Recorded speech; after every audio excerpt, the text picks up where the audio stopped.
and overspray are some of the biggest water wasters in a home landscape, up to approximately 500 gallons of water per month, and most homeowners don't even know they're happening.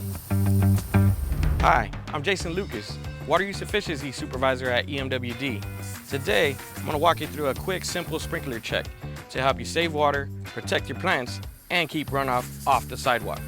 Start by turning on your system, one zone at a time. This lets you watch each sprinkler closely. Early morning is the best because there tends to be less glare and less wind. If you see a geyser or water shooting sideways, you most likely have a broken sprinkler head. This can waste tens of thousands of gallons a year. Turn off the zone, unscrew the broken head, and replace it with the same type and height.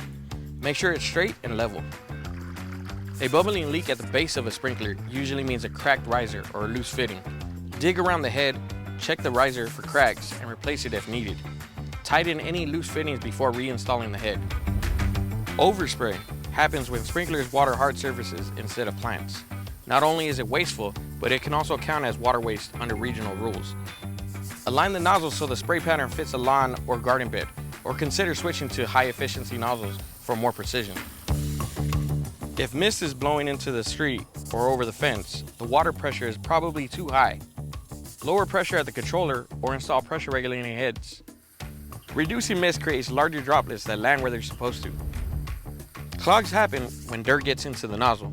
If coverage looks patchy or weak, remove the nozzle and rinse it. For stubborn debris, replace the filter screen or nozzle.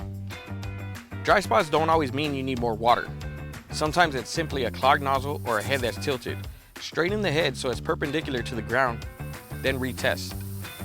If an area stays wet long after watering, you may have an underground leak, often caused by a broken pipe or fitting.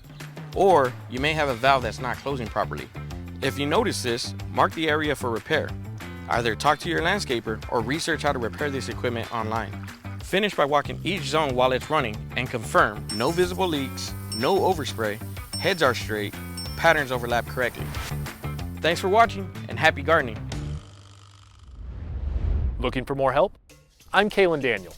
Eastern Municipal Water District's Landscapes for Living program offers free resources to support you in creating and maintaining your outdoor oasis. Visit the Landscapes for Living website to explore beautiful landscape designs, review eligibility requirements, and learn how to apply for available incentives. Once you've submitted your application, our gardening and irrigation experts will contact you to schedule a free landscape evaluation with a gardening and irrigation expert.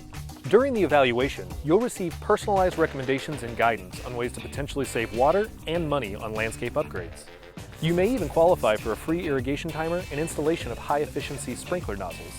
To learn more and get started, visit landscapesforliving.emwd.org.